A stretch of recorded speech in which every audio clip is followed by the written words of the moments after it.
So as some of you guys might know, there has been an influx of new popular liberal commentators, one of them being Dean Withers. Now, Dean Withers recently went viral for debating a blonde bimbo conservative about abortion, in which she stated that she was cool with it being left up to the states because everything should be left up to the states. Which he then asked her, well shit, what if slavery was left up to the states? Would you support that? She then responds by saying, if people want to vote on slavery, be my guest. I think if everyone in a state wants something, go ahead and have it. So if everyone in Alabama wanted slavery back, you'd be okay with that? Sure. If everyone in the state wants it, go ahead. What do I give a shit? All right. Well, let's go next topic. Well, it's like these questions are so funny because these questions are so funny because they're meant to trap you. I'm getting nervous. I just want to clarify. Yeah. You understand that that was the same argument that the Confederacy upheld, right? After that went viral, Dean was then re-invited onto the podcast with Steiny and Bradley Martin and Emily to debate her again. And this time, he embarrassed her so hard she left the podcast and had to be subbed out for someone else. I posted the clip of you saying that you support slavery. It's on my TikTok page. I don't even know, probably a couple million. But I want to respond to the 2 points that you just made. So first of all, you said that you know you're losing a debate when you have to bring up a hypothetical scenario. So what this tells me about you is that you are literally like unable to conceptually think and grasp your own beliefs in a rational, logical manner. The reason why hypotheticals can serve to be quite purposeful in the context of a rational conversation with someone that disagrees with you is because we could use them to test the underlying principles that drive your beliefs. For instance, right, what drove your belief insofar as why you think the issue of abortion should be left up to the state is because you just simply think all issues should be left up to the states. Now, there's two ways that we could go about refuting that position. One way that we could go about refuting that position is showing an internal contradiction with that position and another position that you hold. And the second way to go about showing the absurdity in that position is to give you a hypothetical scenario in which that principle would apply that yields an absurd conclusion. The obvious hypothetical scenario that applies that principle that yields an absurd conclusion would be that one of slavery, right? And when I asked you that question, I was full-heartedly expecting you to say, no, Dean, I'm reasonable and rational. I'm not pro-slavery. It shouldn't be left Okay, wait, let me intervene. Okay, so two things. You're a very smart guy. Second thing, I feel like you were just trying to when you have to hit that minimum word count. Yeah, it's you know what I'm exhausting. Like when you need a 500 minimum word count, you could achieve that. What Dean is trying to say is so unbelievably obvious. What he's trying to say is that if you believe abortion should be left up to the states, and I'm trying to figure out how strongly you believe in that, or if that belief is even a good idea, I'll take a different situation and take the leave it to the states logic, because according to her, everything should be left to the states. I'll take that logic, apply it to slavery, and then when you hope a decent human being would say, nah, the federal government should probably protect from you being someone else's property. You would hope they would say that. You say, okay, well, why do you think slavery shouldn't be decided by the states, but abortion should? The problem with this chick is she thinks slavery also should be left up to the states. So she's basically tacitly saying, if, slavery is to be brought back, it should be brought back. There are states where whites outnumber blacks immensely. What if a whole bunch of white folk woke up tomorrow and just said slavery sounds nice? They could outvote the black Americans in their state and own them as property. This chick, I don't know if she's evil or stupid or both. And Steiny, as dumb as he is over there like, you're using too many words there, man. What he said is obvious. It's clear as day. If he's trying to demonstrate how absurd the leave it to the states logic is, he would bring up a scenario like slavery to say, hey, probably shouldn't apply leave it up to the states to every single problem, because you're bound to run into something so severe and significant that it probably shouldn't be left up to the states, and the rights behind this should probably be enshrined by the federal government. This isn't hard to understand. And conservatives have spent the last 8 years talking about how black Americans don't prioritize education enough and blah, blah, blah. And now conservatives are the kings of queens of being the dumbest niggas in the room. These motherfuckers got a crown, a throne, a scepter. They proud to be dumb as hell. Proud. They're proud of not knowing what the fuck they're talking about. And if you do know, too many words, such a nerd, it's like, wow. I hate politics now with a passion, because politics is the only interest in the world in which there are so many people constantly talking, inputting when they don't need to be inputting, dropping their little 2 cents when they don't need to be dropping their 2 cents. Completely uninformed. At least with sports, the people who are talking about it have studied it for years. It's their passion. It's their love. When it comes to anything else in the world, the people who discuss these topics are well-versed, well-researched, well-accredited, well-accomplished.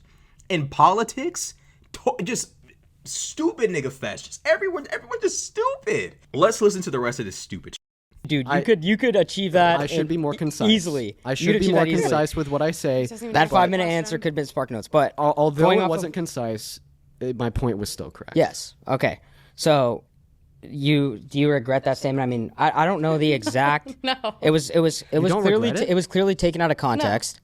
No. How was it taken out of context? And the reason I'm saying that is because what I was saying about you being a very smart guy is like you know how to set people up and kind of trigger that kind of answer. I think that was kind of, I don't want to say unwarranted or just out of left field, but it was like kind of a crazy transition. And this is how we know conservatives just should not ever be allowed to take part in political discussion. It's not a really big jump to say, hey, if women don't even have the rights to their own reproduction because of a book written 2,000 years ago, who's to say that at any given point, anyone of any race, but let's just say black people, for historical sake, who's to say that at any point a person could lose their bodily autonomy and their rights as a human being and become property if the state decides to vote on it? Who's to say? Like, normally, a human being who actually gives a fuck about the well-being of their fellow Americans or just their fellow human beings would not sit there and say, yeah, owning another human being should be a right left up to the states to decide. Normally, a person does not say that. Now, Steiny tries his best to try to make Dean seem like the person who's dishonest here or bad faith. But the reality is he asked a simple question. Do you think slavery should be left up to the states? And she said, sure, it should be. I don't care. If people want to vote for slavery, let them vote for it. This is politics. This is a discussion about people's lives. These are ideologies and ways of thinking that actually impact people's lives. It's not a joke. It's not a game. Sometimes it's funny, but most of the time it is not. It is a serious thing. And Steiny tries to cut her some slack by saying, you mischaracterized her. Slavery and abortion is a big jump. Is it really? Because if you can tell a human being you don't have the right to decide what happens with your own offspring, what happens to your body when you're pregnant because this book tells us so, who's to say that same book can't justify slavery? Because it did. The Bible was used to justify slavery multiple times because there's multiple verses that talk about how to treat your slaves. Hello? But this is the kind of ignorance you're dealing with here. Conservatives know nothing and destroy everything. Do you hold to the position that abortion should be left up to the states because the people should have a vote on everything?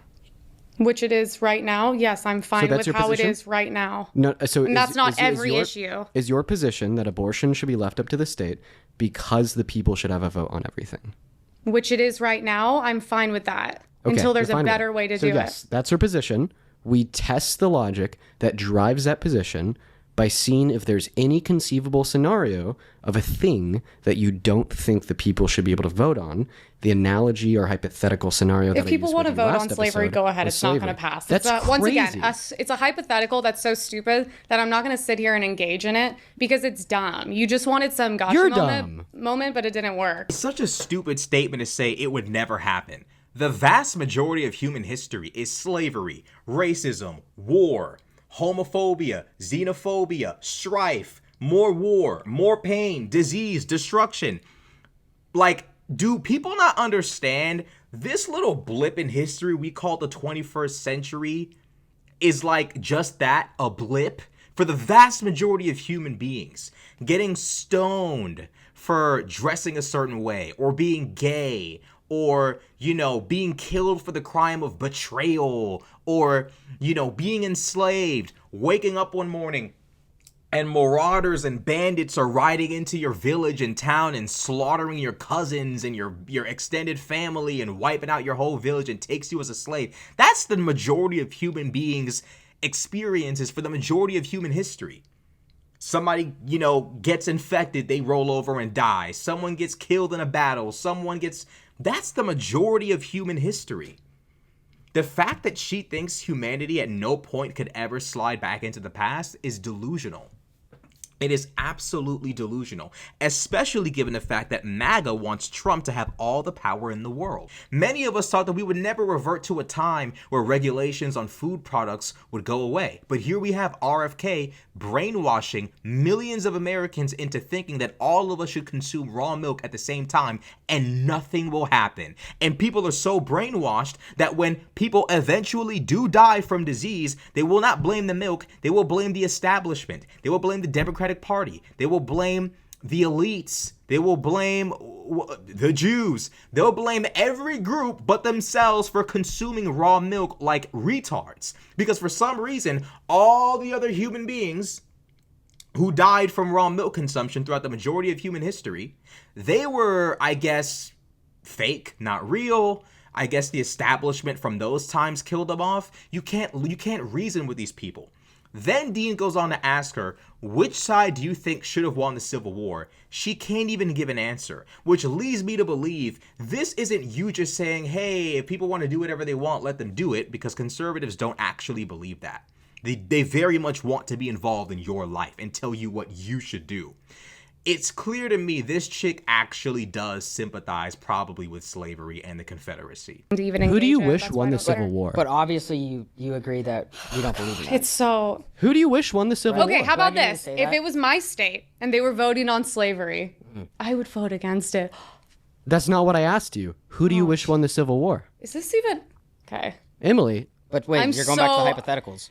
No, this isn't a hypothetical. The Civil War is an event that actually happened. Steiny is actually stupid.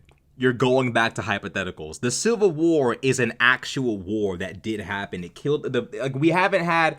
It's probably the bloodiest war in American history, and we have a grown-ass man who I would imagine is American, literally saying you're going back to hypotheticals. This woman could not even answer the question as to whether or not she supports the Union or the Confederacy. These are the people who have the minds of Americans today. Dean and Brad are probably the two smart people in the room. I swear to God. For some reason, this chick seems to think it's a good look to sit there and say, I'm not answering who I wish won the Civil War. It's a simple question with a simple answer. I don't know why she can't, well, we know why she can't answer that. She got destroyed. She got demolished, and she eventually left the podcast after being completely destroyed by Dean. Pause. Togi, I really like your jean. I like your sweatpants. They're pretty sick. Yeah? Thank you, dog. These are my favorite ones. Yeah. Yeah, bro. One day I'm going to get enough rapper chains. They're not even going to be rapper chains. They're going to be Togi chains. I'll have them all. Effectively, what we have learned today is that conservatives honestly know nothing and destroy everything. The fact that these people are running this country could possibly spell the end of this country.